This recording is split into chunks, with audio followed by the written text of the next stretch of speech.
नमस्कार दोस्तों, जैसा कि आपसे कहा गया था कि जम्मू तरक्शिल सोसाइटी एक सीरीज लॉन्च करने जा रही है। इस सीरीज का शीर्षक रहेगा वैज्ञानिक दृष्टिकोण। आने वाले वक्त में हम इस सीरीज में बहुत सारे टॉपिक्स जो है वो कवर करने जा रहे हैं। कुछ का विश्लेषण इस तरह रहेगा। वैज्ञानिक दृष्टिकोण क्या होता है, वैज्ञानिक दृष्टिकोण का भारत में इतिहास, वैज्ञानिक दृष्टिकोण कैसे विकसित किया जाए, बच्चों में वैज्ञानिक नजरिया कैसे पैदा करें, चेतना क्या होती है, क्या चेतना इस ब्रह्मांड का आधार है, वैज्ञानिक दृष्टिकोण और मजहब, एक जिंदगी क्या है और मौत क्या है, आत्मा परमात्मा है या नहीं, मौत के बाद क्या होता है, स्वर्ग और नरक कितने प्रकार के हैं, हर मजहब का स्वर्ग दूसरे मजहब के स्वर्ग या नरक से अलग क्यों है, ब्रह्मांड की उत्पत्ति कैसे हुई और ब्रह्मांड की उत्पत्ति क्यों हुई। हम अपना आज का प्रोग्राम पहले टाइटल से शुरू करेंगे कि वैज्ञानिक दृष्टिकोण क्या होता है, कैसे होता है, क्या करना चाहिए, इसके ऊपर हम बाद में आएंगे। आज हम सिर्फ इसके बेसिक्स के ऊपर जाएंगे कि आखिर वैज्ञानिक दृष्टिकोण क्या होता है। समाज ने जब भी किसी किस्म के बदलाव को महसूस किया है या किसी नवीन वस्तु या खोज को अपनाया है, उसका मुख्य कारण हमेशा सोच का विकास ही होता है। सोच का विकास हमेशा प्रगतिशील विचारों द्वारा ही होता है। प्रगतिशील विचार वह होते हैं जो हमारे जीवन में सुधार लाते हैं, हमें हमारे आसपास के हालातों को, प्रकृति के नियमों और रहस्यों को समझने में सकारात्मक और प्रगतिशील दृष्टिकोण प्रदान करते हैं। विचार हमारे जीवन में बहुत ही महत्वपूर्ण भूमिका निभाते हैं। सबसे पहले हमें यह समझना पड़ेगा कि विचार होते क्या हैं और विचार बनते कैसे हैं। अगर हम ऐसा कहें कि विचार मिश्रण होते हैं हमारे अनुभवों का, ख्वाहिशों का, भावनाओं का, तो थोड़ा इसको हम और बारीकी से समझें कि अनुभव क्या होता है। अनुभव कभी भी आपको आंखें बंद कर भूखे पेट रहकर, व्रत रखकर, जंगलों में भटक कर कभी पैदा नहीं होता। अनुभव हमेशा हालातों से जूझकर ही पैदा किए जा सकते हैं। अनुभव के लिए इंसान को उसमें से होकर गुजरना पड़ता है। अनुभव कभी इंसान के पास खुद चल के नहीं आते। छोटी सी मिसाल, बिजली की नंगी तारों को अगर हम पकड़ लेते एक जोर का झटका लगता है। वो जोर का झटका हमें यह बताता है कि बिजली की नंगी तारों में करंट भागता है। अगर हमें इसे कभी भी हाथ डालना है तो पहले पीछे से करंट को डिस्कनेक्ट करना पड़ेगा या स्विच को ऑफ करना पड़ेगा। दूसरी बात, ख्वाहिशें क्या होती हैं? यह मनोवृत्ति होती है जो किसी बात या वस्तु की प्राप्ति पर आधारित होती है। जैसे मैं चाहता हूं कि मैं कल पढ़ लिखकर एक बड़ा आदमी बनूं, डॉक्टर बनूं या साइंटिस्ट बनूं और एक बढ़िया सी गाड़ी खरीदूं, है ना। तो ख्वाहिशों में इंसान की अभिलाषाएं होती हैं, कामनाएं होती हैं, तलब और लालच भी होता है। भावनाएं क्या होती हैं? भावनाएं जिनको हम इंग्लिश में इमोशंस कहते हैं। भावनाएं ये तय करती हैं कि हम लोगों के प्रति, स्थानों, परिस्थितियों के प्रति किस तरह से प्रतिक्रिया को पेश करें। डर से, गुस्सा, खुशी, उदासी, जलन, है ना, शांति, ये सभी भावनाएं हैं जो हमारे मन और शरीर में महसूस होती हैं। इन सब का संग्रह ही विचारों को उत्पन्न करता है। आगे जाकर यही संग्रह, इन्हीं सब चीजों का संग्रह जो है वही हमारे अनुभव बनते हैं। इन अनुभवों के बनने में एक बहुत ही महत्वपूर्ण चीज काम करती है और वह है दृष्टिकोण। दृष्टिकोण पर थोड़ी सी रोशनी डालने से पहले मैं एक छोटी सी कहानी आप लोगों को सुनाना चाहूंगा, जो कभी मुझे मेरे एक तरकशील मित्र सरदार भूरा सिंह जी ने सुनाई थी। ये कहानी सुनकर आप खुद ही इसमें डिफरेंशिएट कर पाएंगे कि वैज्ञानिक दृष्टिकोण और अवैज्ञानिक दृष्टिकोण में क्या अंतर होता है।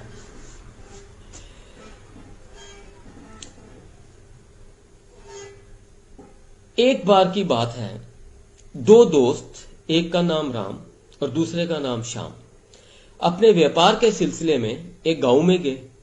वो गांव 9000 फीट के पहाड़ पर स्थिर था।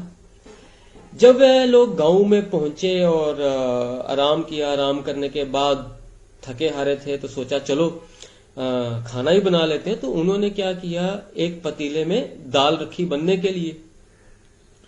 अब आग जलाई, दाल रखी, दाल को ऊपर रखे आधा घंटा, पौना घंटा, 1 घंटा हो गया, दाल बनने में ना आए। दोनों सोच में पड़ गए कि भाई अगर यही दाल हम अपने घर पर बना रहे होते तो अभी तक हम इसको खा के आराम कर रहे होते, पर यहां ऐसी क्या बात हो गई कि दाल बनने में ही नहीं आ रही। राम ने जब देखा कि यार दाल बनने में नहीं आ रही तो उसके दिमाग में ख्याल आया कि कहीं हम ऐसी जगह तो नहीं आ गए जहां पर कहीं भूत प्रेत या किसी देवते का कोई वास है या साया है।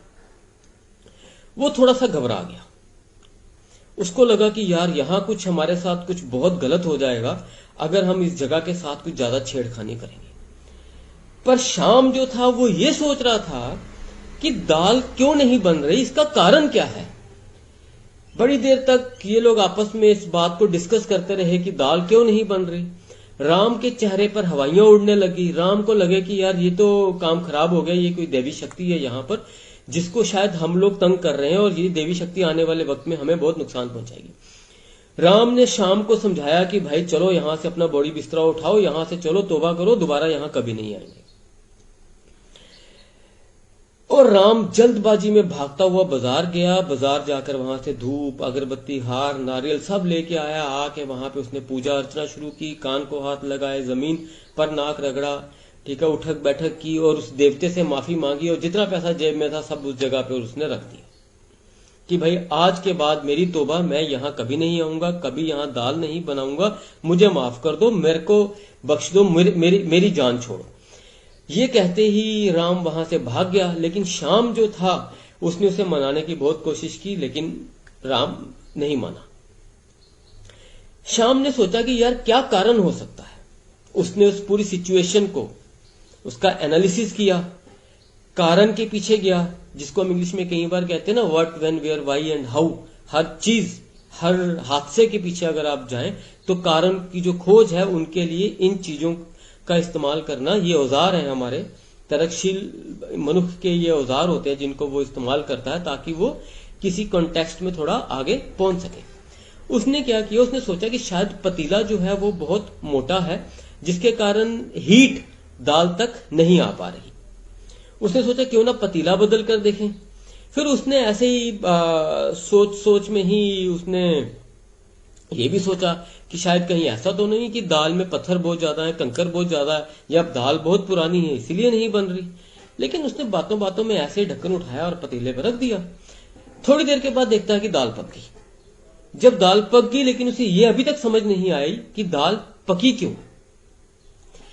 दाल खाकर जब वो सोया तो वो पूरी रात सोचता रहा कि यार ऐसी क्या बात हो गई थी कि दाल बनने नहीं आ रही थी और जैसे ही राम यहां से गया दाल बन गई। उसने अगले दिन फिर दाल बनाई। जब उसने अगले दिन दाल बनाई तो बड़ी एहतियात के साथ उसने वो सारे काम किए जो उसने कल किए थे। उसने पतीले को आग पर रखा, आग जलाई। जब आग जलाई तो थोड़ी देर के बाद देखता कि पानी उबलने लगा। जब हाथ डाल के उसने पानी का तापमान चेक किया तो उसे ऐसा महसूस हुआ कि पानी तो उबल रहा है लेकिन तापमान इतना नहीं है जितना मैदानी इलाके में जब हम अपने घर पे पानी गर्म करते हैं उतना होता। उससे उसने ये अंदाजा लगाया कि धरती पर पानी अगर 100 डिग्री पर उबलता है तो वही पानी पहाड़ पर 7 या 70 डिग्री पर उबल जाता है। इससे एक चीज का और पता चलता है कि जितना ही हम ऊपर जाते हैं, जितना पानी को हम हाइट पे लेके जाएंगे, उसकी इवेपोरेशन जो है वो उतनी ही तेज हो जाएगी। साथ उसने ये भी सोचा कि नीचे पानी क्यों इतनी 100 डिग्री के तापमान पर इतना गर्म होता है और ऊपर 70 के तापमान पर उबल रहा है और उसकी जो हीट है वो भी इतनी ज्यादा नहीं है। उससे उसने ये पता किया कि भाई धरती पर जो हवा का जो दबाव है वो ज्यादा है और ऊपर हवा का दबाव जो है वो कम है। अब उसके दिमाग में यही बात खटकी कि एयर प्रेशर जो था उसका अनुभव वो कल कर चुका था जब उसने पतीले के ऊपर ढक्कन रखा। इस सारी बात को समझने के बाद उसने आर्टिफिशियल प्रेशर वैसे ही क्रिएट किया, पतीले के ऊपर ढक्कन रखा। जब भाप से ढक्कन ऊपर उठने लगा तो उसने उसके ऊपर एक पत्थर रख दिया। यही थ्योरी के अनुभव पे आज जो हमारे घरों में प्रेशर कुकर इस्तेमाल किया जा रहा है उसकी इन्वेंशन हुई। अब आप इसमें खुद ही विश्लेषण कर सकते हैं कि वैज्ञानिक दृष्टिकोण और अवैज्ञानिक दृष्टिकोण क्या होता है।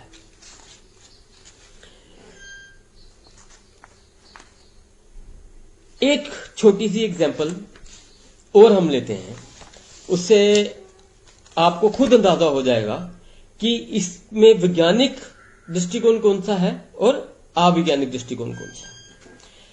कई बार आपने खबरों में भी सुना होगा कि किसी जगह पर बरसात नहीं हो रही, बारिश नहीं हो रही, है ना। जब बारिश नहीं होती है तो लोग रोज ऊपर आसमान को देखते हैं, बादलों को गिनते हैं कि यार बादल आए हैं कि नहीं आए, बारिश होगी कि नहीं होगी। लेकिन एक बहुत बड़ा मिथ भी इस चीज पे प्रचलित है कि बारिश का जो देवता है उसे हम इंद्र देवता कहते हैं, ठीक है ना। इंद्र देवता जब नाराज हो जाते हैं तो बारिश नहीं होती, तो इंद्र देवता को मनाने के लिए लोग गांव में 2 डड्डुओं का विवाह कराते हैं कि इस विवाह से इंद्र देवता खुश होंगे और बारिश होगी। ये एक विश्लेषण है। इस दृष्टिकोण को हम कहते हैं अवैज्ञानिक दृष्टिकोण। ये अंधविश्वासी दृष्टिकोण है, ये मिथ्यास्तिक दृष्टिकोण है। अब दूसरे पे आप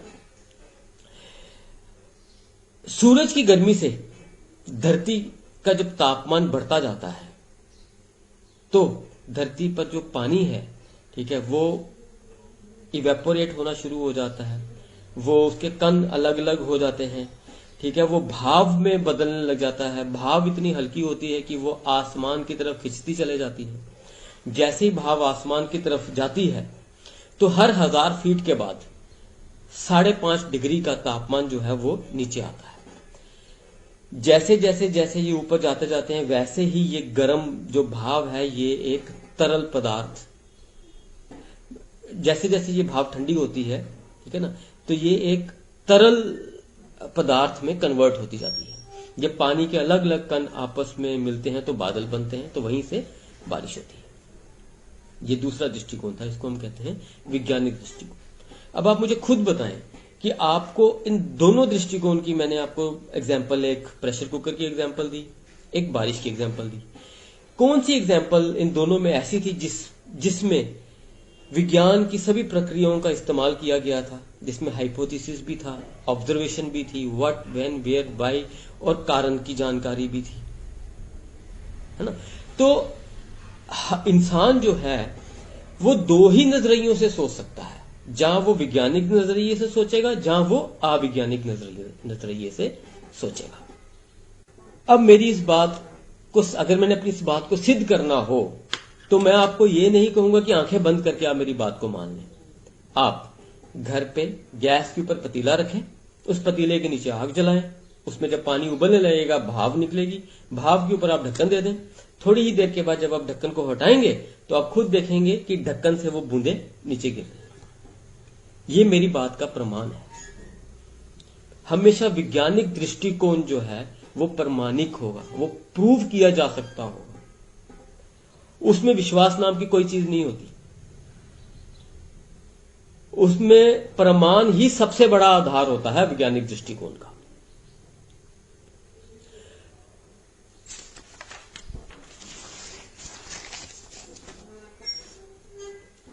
सिर्फ वैज्ञानिक दृष्टिकोण ही सभी प्रकार के सत्य को जानने का आधार है।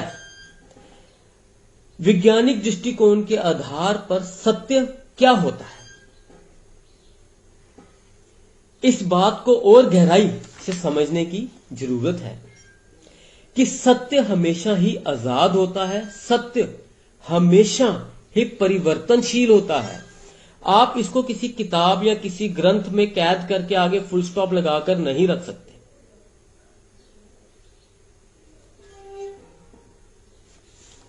सत्य में मिथ और मिरेकल्स की कभी भी कोई गुंजाइश नहीं होती। मिथ होता है गढ़ी हुई चीज, मिरेकल्स होते हैं चमत्कार। चमत्कार नाम की इस पूरी कायनात, पूरी सृष्टि में कोई चीज नहीं है। चमत्कार अगर आपको कोई दिखाता है तो उसके पीछे भी जो चीज काम करती है वो विज्ञान है। चमत्कारों करने के लिए भी विज्ञान की जरूरत है। हम किसी टॉपिक में इन चमत्कारों के ऊपर भी बात करेंगे और हम इन चमत्कारों की पोल भी खोलेंगे और आप लोग सब इन चमत्कारों को अपने घरों में कर सकते हैं। जम्मू तरकशील सोसाइटी जो पंजाब तरकशील सोसाइटी के साथ रजिस्टर्ड है, हम अपना पूरा योगदान इस चीज में देंगे कि हम लोगों के अंदर वैज्ञानिक नजरिया या साइंटिफिक टेम्परामेंट कैसे पैदा कर सकते हैं। खैर, आगे बात करते हैं। सत्य वो है जिसको तर्क, अवलोकन, प्रयोग और प्रमाण से सिद्ध किया जा सके। जो सिद्ध नहीं किया जा सकता वो गढ़ा हुआ होता है, वो मिथ्यासिक होता है, वो सच नहीं होता, वह अंधविश्वास होता है। सत्य को कभी भी आप पूरी तरह से नहीं जान सकते। जैसे कि मैंने आपको बताया कि सत्य जो है वो प्रगतिशील है, गतिशील है। हमेशा आप कुछ ना कुछ नया खोज रहे हैं। हमेशा एक टेक्नोलॉजी पुरानी होती है, दूसरी नई आ जाती है। जब नई आती है तो इसका मतलब ये नहीं है कि पुरानी खत्म हो गई। पुरानी में जितने भी उसके अवगुण होते हैं उनको दोबारा से देख के, दोबारा से उसका विश्लेषण करके, ऑब्जर्व करके उनको नए गुणों के साथ पेश किया जाता है। नई चीजों के साथ, नई टेक्निकल चेंजेस के साथ पेश किया जाता है। देखिए, जैसे कोई एक लेक्चरर है, टीचर है या साइंटिस्ट है, वो किसी भी सब्जेक्ट की बात करे, चाहे वो केमिस्ट्री की बात करे, फिजिक्स की बात करे, मैथ्स की, बायो की, जियोलॉजी की, किसी भी सब्जेक्ट की बात करे। कोई भी आदमी अपनी पूरी जिंदगी में संपूर्ण साइंस नहीं जान सकता, संपूर्ण मैथ्स नहीं जान सकता, संपूर्ण केमिस्ट्री, बायो, कोई भी सब्जेक्ट नहीं जान सकता। क्योंकि जब वो आगे जाने का ये और रिसर्च का मुद्दा बनता चला जाएगा, इसमें रिसर्च और होती जाएगी, और नई चीजें हम लोग खोजते चले जाएंगे। जैसे कि हम ब्रह्मांड की बात करें तो कब से इंसान जो है इस ब्रह्मांड को खोज रहा है और कुछ ना कुछ हमेशा उसमें नया वो हासिल कर ही रहा है ना। दूसरी बात, विज्ञान के जो आधार हैं, जो नियम हैं, जो लॉज हैं, उनको आप किसी भी भाषा में पढ़ें, किसी भी जगह पर पढ़ें, वो हमेशा उनका जो आधार है वो हमेशा एक सा ही रहेगा। ऐसा नहीं है कि कोई ग्रंथ कुछ बोल रहा है तो कोई कुछ बोल रहा है एक ही विषय के बारे में, ऐसा नहीं है। लॉज ऑफ नेचर की जब हम बात करते हैं तो वो laws of nature, law of gravitation, law of physics, laws of chemistry, ये सब के सब भाषाएं बदलती रहेंगी लेकिन ये लॉज आप नहीं बदल सकते। इनमें नया ऐड होता रहेगा पर इनको बदला नहीं जा सकता। और ये सब एक जगह एक जैसे हैं। जैसे पानी का फॉर्मूला है ना H2O, तो किसी भी भाषा में लिख लो वो H2O ही है, उसमें हाइड्रोजन का एक एलिमेंट और ऑक्सीजन के 2 एलिमेंट। उम्मीद करता हूं कि आप मेरी बात को समझ रहे होंगे।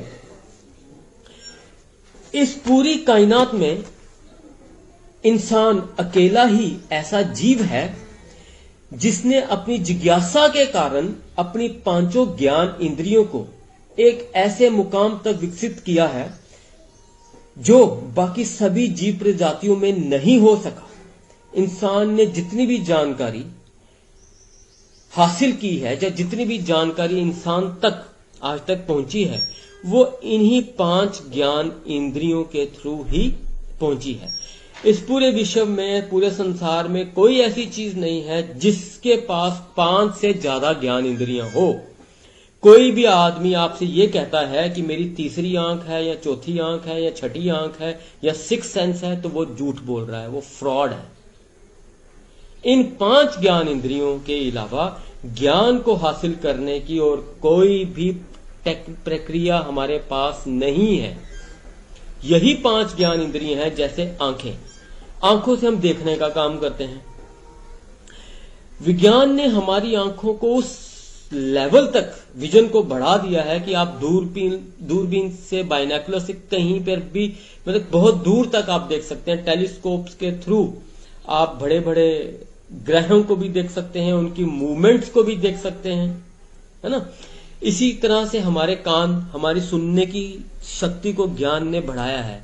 हम माइन्यूट से माइन्यूट आवाज तक को सुन सकते हैं और उस माइन्यूट आवाज से हम अंदाजा लगा सकते हैं कि इन आवाजों का हमारे ग्रह पे या कई रिसर्चेस पे क्या असर होने वाला है या होगा। उसके बाद हम बात करते हैं नाक की, जिससे हम सूंघने का जो काम करता है। उसके बाद हम बात करते हैं जीभ की, जो हम टेस्ट की बात करते हैं। हम टेस्ट करके बता सकते हैं कि इसमें क्या केमिकल है ना। 5वीं अगर हम बात करें तो वो हम स्किन की बात करते हैं, जिसे हम स्पर्श कहते हैं कि कोई चीज जब हमें टच करती है, कोई कीड़ा हमारे इसके ऊपर रेंगता है ना, तो वो स्पर्श से हमें पता चलता है कि हवा ठंडी है या हवा गर्म है। यही 5 इंद्रियां हैं जिनके द्वारा हम लोग ज्ञान को हासिल करते हैं। हमारी ज्ञान इंद्रियां और विज्ञान आपस में इंटररिलेटेड है, डिपेंडेंट है। जैसे जैसे ज्ञान विकसित होता है, ज्ञान इंद्रियां विकसित होती हैं, ज्ञान इंद्रियां विकसित होती हैं, ज्ञान विकसित होता है ना। जैसे जैसे ज्ञान विकसित होता है वैसे वैसे हम सत्य के और पास पहुंच जाते हैं, है ना। तो यदि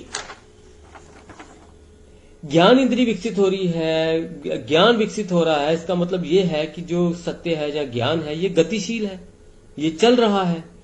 आप खुद सोचें कि ये बढ़ता ही जा रहा है, बढ़ता ही जा रहा है ना। इसमें गुणात्मक परिवर्तन होता ही जा रहा है, नए नए गुणों का पता चलता है, नई नई वस्तुएं खोजी जा सकती हैं, है ना। उनकी नई नई चीजों की उत्पत्ति हो रही है।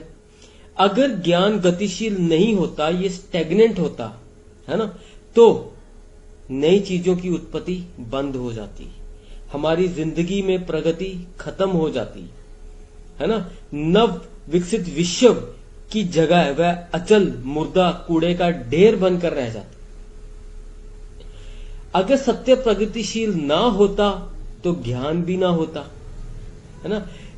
जिन दिमागी ऊंचाइयों को आज मनुष्य जाति ने छुआ है, जिस कंफर्ट से हम आज अपनी रोजमर्रा की जिंदगी जी रहे हैं, जिस टेक्नोलॉजी का हम रोज सहारा ले रहे हैं, चाहे वो मेडिकल साइंस हो या किसी भी फील्ड में हो, है ना, यातायात का फील्ड हो, ठीक है, साइंस का फील्ड हो, ग्रहों की खोज का फील्ड हो, जियोग्राफी का फील्ड हो, है ना, जियोलॉजी का फील्ड हो, एग्रीकल्चर का फील्ड हो, इनमें जितने भी सुधार आ रहे हैं, जितने भी गुणात्मक परिवर्तन आ रहे हैं, ये सब नहीं होते अगर ज्ञान गतिशील नहीं होता। और एक बात, कोई शातिर बुद्धि वाला या कम बुद्धि वाला आदमी हमें इस सवाल पर घेर सकता है। वो ये कह सकता है कि यार अगर ज्ञान परिवर्तित ही हो रहा है ना, साइंस विकसित ही हो रही है, तो तुम्हारी बात की क्या वैल्यू है। इसका मतलब कि तुम आज कुछ कहोगे तो कल कुछ कहोगे। बहुत जेन्युइन सवाल है ये हमें, जो लोग इस पर्टिकुलर साइंटिफिक टेम्परामेंट की डेवलपमेंट की जो बात करते हैं, जब वो इसमें नए नए होते हैं ना, तो इस तरह के सवाल सामने आते हैं कि आपकी बात की क्या प्रामाणिकता। आज आप ये बोल रहे हैं, कल आप कुछ और बोलेंगे, है ना। लेकिन इससे घबराने की जरूरत नहीं है। इस सवाल की कोई कीमत या कोई वैल्यू नहीं है। पहली बात ये कि ये शंका फिजूल है। ब्रह्मांड में, इस पूरे विश्व में जो भी प्रक्रिया चल रही है, ठीक है ना, वो बदलाव के कारण ही चल रही है। हर चीज हर समय नई और बदलती जा रही है। ये बात सिर्फ विज्ञान ही बता सकता है। कोई मूढ़ सोच या कोई अंधविश्वासी फिलॉसफी इस बात को नहीं बता सकती ना। अब एग्जाम्पल ले लें पानी की। जब आप दरिया में खड़े होते हैं, आप पानी में अपने पाँव डालते हैं, तो आपके पाँव के नीचे से हर समय जो पानी निकल रहा है वो नया है, पुराना पानी नहीं है, क्योंकि पुरानी में बहाव है और हर चीज बह रही है, हर चीज गतिशील है। इसका एक और बड़ा अच्छा जवाब आप दे सकते हैं, एक और बहुत अच्छी एग्जांपल है इसमें। देखिए, पहली बात तो ये है कि ब्रह्मांड जो है वो गतिशील है, परिवर्तनशील है ना। तो अगर ये गतिशील भी है, परिवर्तनशील भी है, तो ये बढ़ता जा रहा है। इसी तरह से हम और आप भी बढ़ रहे हैं, है ना। अगर ये गतिशील नहीं होता, परिवर्तनशील नहीं होता, आगे नहीं बढ़ता, ठीक है ना, तो हम लोग अपने माता पिता के रज जड़ तथा वीर्य के कीट में ही रह जाते, हम लोग बड़े ही नहीं होते, हमेशा वीर्य ही रहते। आज 21वीं सदी में विज्ञान की जिन खोजों को हम अपनी मुट्ठी में बंद करके बैठे हैं, उनकी एक ही जन्मदाता है, और वो है क्यूरियोसिटी, जिसे हम जिज्ञासा कहते हैं, उत्सुकता कहते हैं। इंग्लिश में एक बड़ी अच्छी सेइंग है कि curiosity is the mother of invention. जिज्ञासा या उत्सुकता जानने की इच्छा को कहते हैं। ये जानने की इच्छा आदिकाल से ही मनुष्य में रही है। जब बिजली चमकती थी, बारिश होती थी, आंधी तूफान, है ना, उसके बाद बीमारियां जिनसे हमें बहुत नुकसान होता था, उनकी वजह, उनके कारण को जानने की उत्सुकता हमेशा मनुष्य में प्रबल रही है। और शोषणकारी वर्ग हमेशा इस उत्सुकता को, इस इंसान के जानने की क्यूरियोसिटी को हमेशा दुश्मनी की नजर से ही देखता रहा। इंसान की उत्सुकता ना बढ़े, इसके लिए ऐसी ऐसी कहानियां गढ़ी गई हैं, ऐसे ऐसे ग्रंथ लिखे गए हैं, ताकि इंसान सच की खोज की तरफ ना जा सके। जो बताया गया है या जो सुनाया गया है, इन कहानियों को इतनी बार सुनाया गया है कि लोग उसी को सच समझें। जितना लोग इन कहानियों को सच समझेंगे, उतना ही लोग इन शोषणकारियों को भगवान समझेंगे, इन शोषणकारियों के गुलाम रहेंगे। इनके रहमो करम पर समाज पलेगा, लेकिन फलेगा और फूलेगा नहीं। इस बात को समझें। जब भी इंसान ने अपनी किसी विषय को जानने की जिज्ञासा उत्पन्न की है और सवाल किया है, तब शोषणकारी वर्ग उसका दुश्मन हुआ है। शोषणकारी वर्ग हमेशा यही चाहता रहा है कि जो वो बोल रहा है, जो वह बात कर रहा है, उस चीज को आंखें बंद कर स्वीकार कर लिया जाए, उस पर किंतु परंतु या तर्क की मेथोडोलॉजी को अप्लाई ना किया जाए। तर्क की मेथोडोलॉजी क्या है? What, where, when, why and how, कब, क्यों, कहां और कैसे। ये नहीं होना चाहिए। अगर ये नहीं है तो इंसान तर्कहीन है। जितना इंसान तर्कहीन होगा, उतना ही वह बुद्धिहीन होगा, उतना ही वह शोषणकारी जो सोच है उसका गुलाम। वैज्ञानिक दृष्टिकोण के संदर्भ में गौतम बुद्ध का एक कथन बहुत ही महत्वपूर्ण है। वह कहते हैं, किसी भी चीज पर विश्वास मत करो सिर्फ इसलिए क्योंकि वह तुम्हें बताई गई है, या इसलिए कि वह पारंपरिक है, या इसलिए क्योंकि तुमने उसकी कल्पना की है।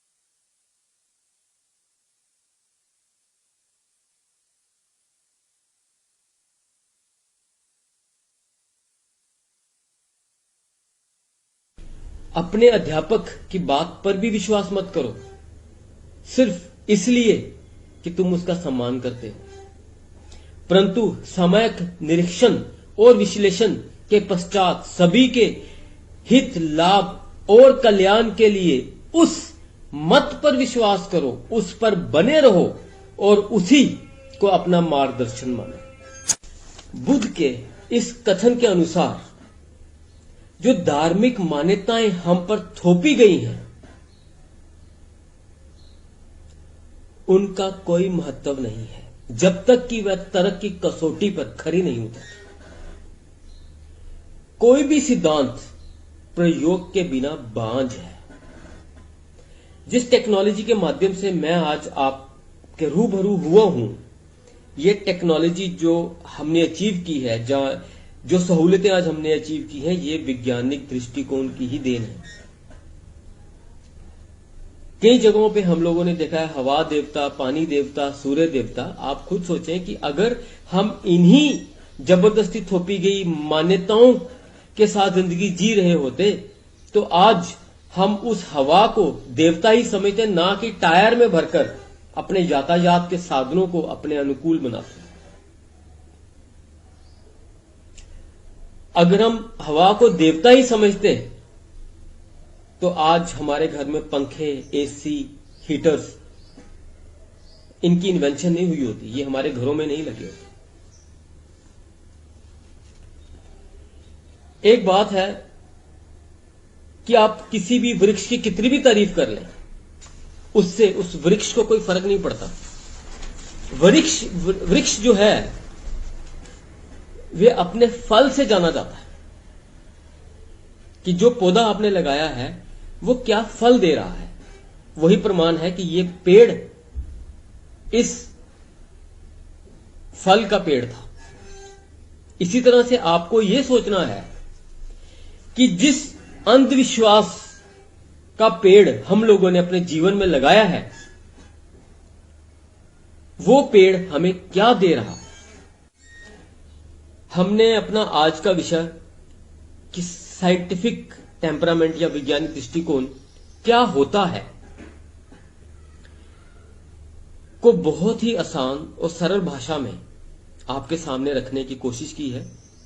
मैं उम्मीद करता हूं कि आपको ये बात समझ में आई होगी और साथ ही आशा करता हूं कि आपके जो भी सवाल होंगे आप हम इस वीडियो के नीचे आप हमें भेजें।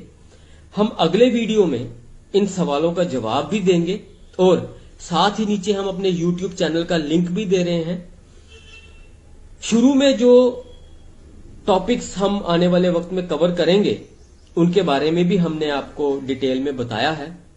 तो आज के लिए दोस्तों बस इतना ही। आने वाला टॉपिक आपको हमारे तरकशील जम्मू तरकशील सोसाइटी के पेज पर उसकी इत्तला पहले ही दे दी जाएगी और इसी तरह से पूरे प्रोग्राम की रिकॉर्डिंग हम अपने YouTube चैनल पर भी और पेज पर भी डालते रहेंगे। शुक्रिया, धन्यवाद।